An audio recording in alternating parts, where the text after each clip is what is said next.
Welcome to Aruna teach Kannada YouTube channel. So ಇವತ್ತಿನ ವಿಡಿಯೋದಲ್ಲಿ text book 4ರಲ್ಲಿ ಬರುವಂತಹ ಬ್ಲಾಕ್ 3ನ ಬಗ್ಗೆ ಇವತ್ತಿನ ಲೆಸನ್ ಆಗಿರುತ್ತೆ.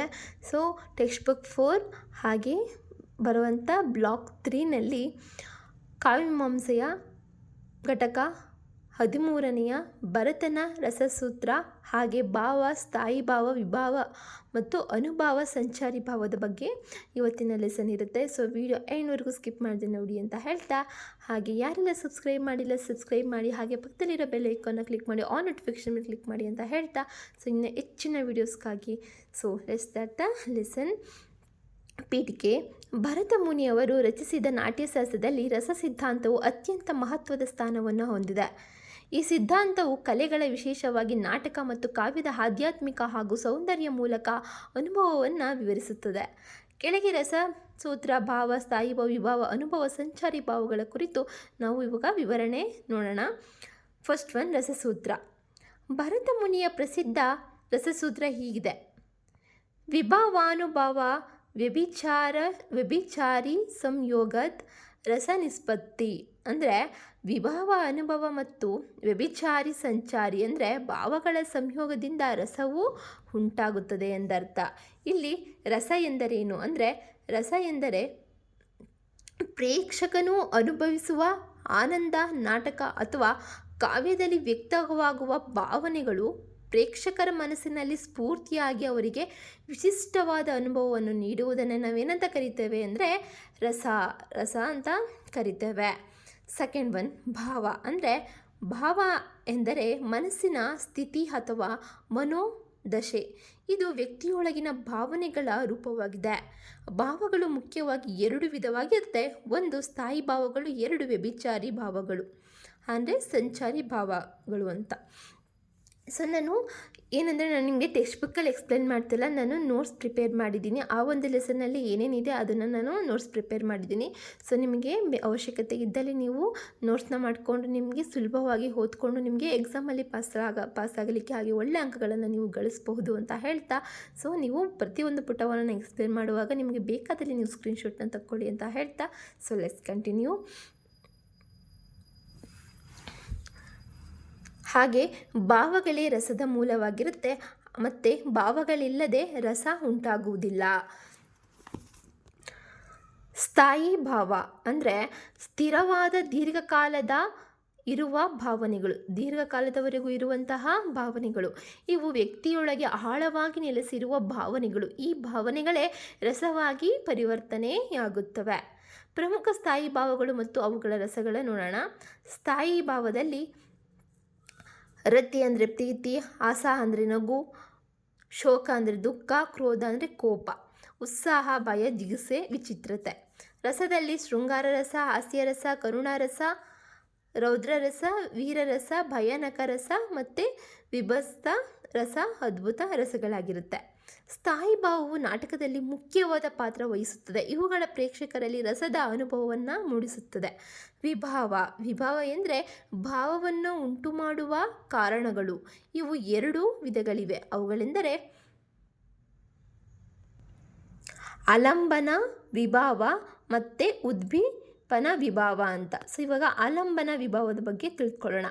ಭಾವಕ್ಕೆ ಆಧಾರವಾಗುವ ವ್ಯಕ್ತಿ ಅಥವಾ ವಸ್ತುವನ್ನು ನಾವೇನಂತ ಕರಿತೇವೆ? ಆಲಂಬನ ವಿಭಾವ ಅಂತ ಕರಿತೇವೆ. ಉದಾಹರಣೆಗೆ ನಾಯಕ, ನಾಯಕಿ. ಸೆಕೆಂಡ್ ಒನ್, ಉದ್ದೀಪನ ವಿಭಾವ ಅಂದರೆ ಭಾವವನ್ನು ಉತ್ತೇಜಿಸುವ ಪರಿಸ್ಥಿತಿಗಳನ್ನು ನಾವೇನಂತ ಕರಿತೇವೆ ಅಂದರೆ ಉದ್ದೀಪನ ವಿಭಾವ ಅಂತ ಕರಿತೇವೆ. ಉದಾಹರಣೆಗೆ ಚಂದ್ರಪ್ರಕಾಶ, ವಸಂತ ಋತು, ಹಾಗೆ ಸುಂದರ ವಾತಾವರಣ.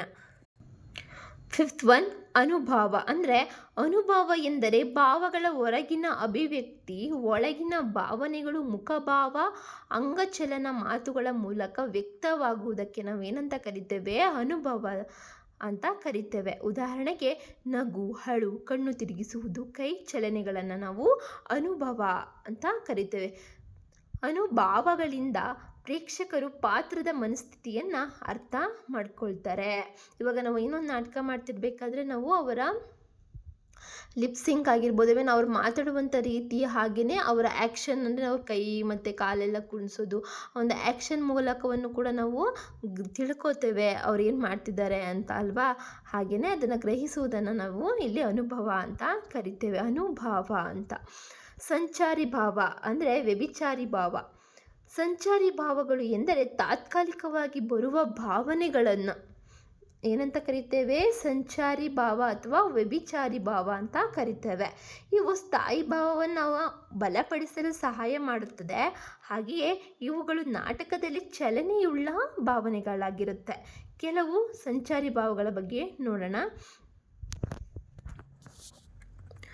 ಅಸಂಸೆ ಅಂದರೆ ಅನುಮಾನ, ನಿರಾಸೆ, ಸಂತೋಷ, ಲಜ್ಜೆ, ಉತ್ಸುಕತೆ, ಭ್ರಮೆ. ಸಂಚಾರಿ ಭಾವಗಳು ಸ್ಥಾಯಿ ಭಾವದ ಸುತ್ತಲೂ ಸಂಚರಿಸುತ್ತವೆ. ಸಮಗ್ರ ವಿವರಣೆಯನ್ನು ನೋಡೋಣ.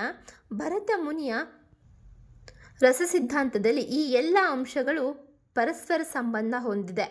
ವಿಭಾವ ಅಂದರೆ ಭಾವವನ್ನು ಹುಟ್ಟಿಸುತ್ತದೆ, ಅನುಭವ ಅಂದರೆ ಭಾವವನ್ನು ವ್ಯಕ್ತಪಡಿಸುತ್ತದೆ, ಸಂಚಾರಿ ಭಾವ ಅಂದರೆ ಭಾವವನ್ನು ಬಲಪಡಿಸುತ್ತದೆ, ಸ್ಥಾಯಿ ಭಾವ ಅಂದರೆ ರಸವಾಗಿ ಪರಿವರ್ತನೆಗೊಳ್ಳುತ್ತದೆ. ಈ ಎಲ್ಲ ಅವುಗಳ ಸಂಯೋಗದಿಂದ ಪ್ರೇಕ್ಷಕರಲ್ಲಿ ರಸಾನುಭವ ಉಂಟಾಗುತ್ತದೆ. ಸೊ ಕೊನೆಯದಾಗಿ ಉಪಸಂಹಾರ ಅಂದರೆ ಕನ್ಕ್ಲೂಷನ್. ಭಾರತ ಮುನಿಯ ರಸಸಿದ್ಧಾಂತವು ಭಾರತೀಯ ಸಾಹಿತ್ಯ ಮತ್ತು ನಾಟಕ ಕಲೆಯ ಮೂಲಸ್ತಂಭವಾಗಿದೆ. ಇದು ಕೇವಲ ಕಲೆಗಳಲ್ಲದೆ ಮಾನವನ ಮನೋಭಾವಗಳ ಆಳವಾದ ಅಧ್ಯಯನವಾಗಿದೆ. ರಸ ಸಿದ್ಧಾಂತವು ಪ್ರೇಕ್ಷಕರಿಗೆ ಆನಂದವನ್ನು ನೀಡುವ ಅತ್ಯುತ್ತಮ ತತ್ವವಾಗಿದೆ.